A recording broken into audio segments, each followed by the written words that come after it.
Well, good afternoon, and thank you for joining us today. We're just thrilled to know that, well, yeah, that's right, I have to stay here. That's right. We're thrilled that the Idaho State Bar is taking such a proactive position in terms of recognizing and supporting your professional members as we age. Dr. Desai, Christine, and I are going to speak specifically to cognitive changes, often related to dementia and Alzheimer's disease. And I think one of the takeaway messages for this is that the most significant risk factor for dementia is aging.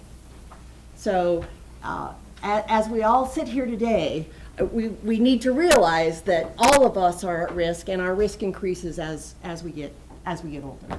So again, really congratulate your proactive stance on wanting to reach out and support your members that may be exhibiting cognitive decline, and your committee's efforts to, how do we do this therapeutically?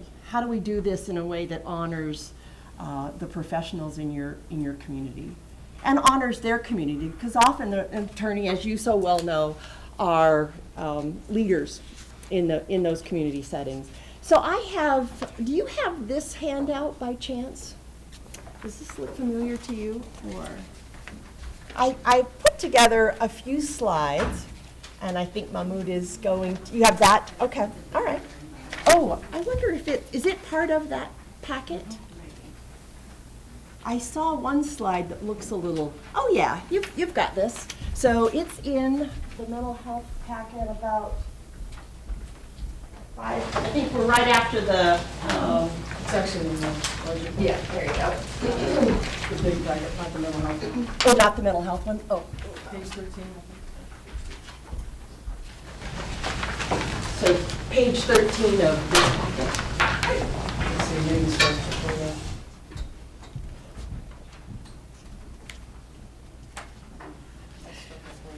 So I'm going to do a little kickoff. You have these materials in this larger packet. I'm going to start with a little introduction, and then Christine is going to share with us some of the resources that are available through the Idaho Alzheimer's Association, and then Dr. Desai will bring it home with information from a clinical and practitioner perspective and what he's seeing in the community. So as you probably are all aware, we are in the midst of the baby boom. For the next 13 years, 10,000 people every day will turn 65. And again, what's the primary risk factor for Alzheimer's disease and dementia? Getting older. So we can pretty much predict the trajectory of the incidence of dementia and cognitive decline. What you are all proactively doing. Oh, thank you. Great, perfect. Good timing. It's perfect. Perfect. So this population distribution change, again, you've probably seen this before. The piece of this that's really important for us to understand is, as a country, the U.S. will never be as young as we are right now. So this is not just a blip. This is our trajectory, unless we have something really dramatic change in terms of our birth rates or how quickly we age out and die. But this is not a blip. So this demographic shift we're seeing will be permanent as we know it, unless, again, something dramatically changes. You may have heard of, in other communities, the issue of dementia occurring within public offices. This is an article out of the Salt Lake Tribune, something that happened in Salt Lake County last year. They had a city recorder, an elected position, quite a solo office, that actually, at the point of his removal from office, was diagnosed with stage 4 Alzheimer's disease. That is significant cognitive decline. And what was happening within that office is his 2 primary support staff were assisting him in cover up. And I'm guessing that's what you may also see within the legal world. We care about our coworkers, we care about our colleagues, We want them to be honored, respected, and so you may cover for them. Hopefully, it's never as extreme as what this case is in Salt Lake. This is, again, an elected official that was really incapable of completing his job as the county recorder. But folks were covering for him.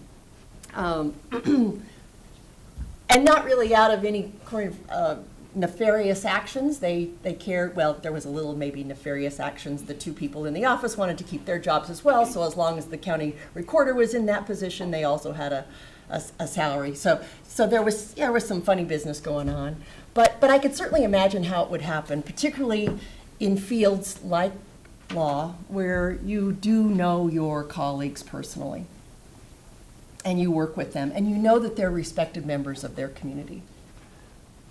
So some of the characteristics of what we look like here in Idaho, it puts us at risk in terms of needing to be aware and cognizant of dementia and cognitive decline. Among the Idaho State Bar membership, over half are over the age of 50, and about a third are over the age of 60. And what was that primary risk factor for the development of cognitive decline? Okay, all right, so good studies. The other risk factor in Idaho is we have a fairly large percentage, about 20% of folks practice solo. How this is different from other professions, thinking about medicine, for example. Often as a medical doctor, you're working among peers. You're working in a setting where there's lots of interaction. And so people are able to monitor, mentor, see what's going on, observe.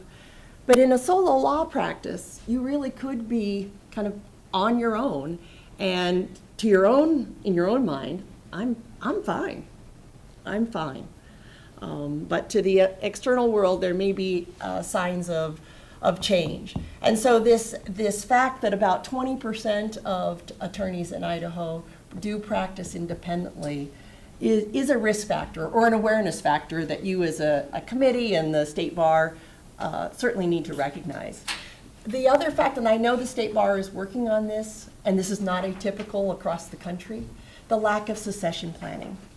So this sense that a lack of a succession plan of what's going to happen to my practice after me may actually drive people to stay in it longer than maybe even they believe they should. So this lack of a plan for how am I going to move my clients, transfer resources to someone that's going to be following me may also present a risk factor here in Idaho for individuals staying in practice maybe longer than they are cognitively able to. So that's the lay of the land as from a snapshot of what the Idaho State Bar looks like. When we think of this in terms of dementia, you've already got the risk factor, and that being that 1 in 8 over the age of 65 will develop the disease. And currently, as we know, 1 of 3 over the age of 85 have the disease. And that is dementia. The largest category, so dementia is the big umbrella term. Most individuals within that dementia category have what we term as Alzheimer's disease. And it has some specific clinical signs that Dr. Desai can address if that's of interest to the group. But when we talk about cognitive decline and dementia, that's the big umbrella term, with Alzheimer's disease being, again, the primary category that most of those dementias fall into. Currently, there is no test to determine whether you have dementia or not. I mean, there are you can do some CAT scans and brain scans, and again, Dr. Desai will talk a little bit about that, but there is no paper pencil test that's the definitive measure of where I am in my cognitive capacities. And when we think about prevention, it's really pretty nuts and bolts. It's whatever is good for your heart is good for your head. So as we think about how do we delay the progression, the likelihood of developing Alzheimer's disease and dementia, You know, it's having an extra helping of those chips. No, I'm kidding. Don't have an extra helping of the chips at lunch. But, you know, it's whatever's good for your heart in terms of exercise.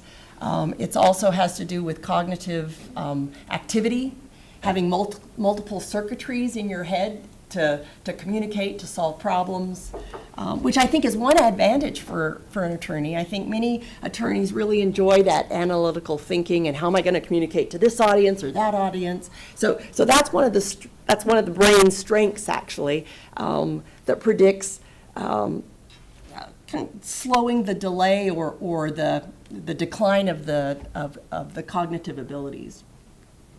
But right now we don't have a cure. A couple of Idaho resources I want to leave you with. And again, this is part of your packet. The Alzheimer's Association, they do some incredible work with support groups across the state. The Commission on Aging. The Commission on Aging currently has just been awarded a 3-year grant specifically to looking at building the capacity within the community to communicate and support individuals with cognitive decline and support their caregivers as well. So Idaho as a whole is looking at how do we build our community capacities, because we know that every day we can keep an individual from having to go into a long-term care assisted living facilities. We enhance quality of life as well as saving all of us a tremendous amount of resource costs. AARP Idaho is very interested in this work as well. And then the Center for the Study of Aging. One of our upcoming events that is co-sponsored with the Center for Study of Aging is the Family Caregiver Conference. It's scheduled for February the 17th.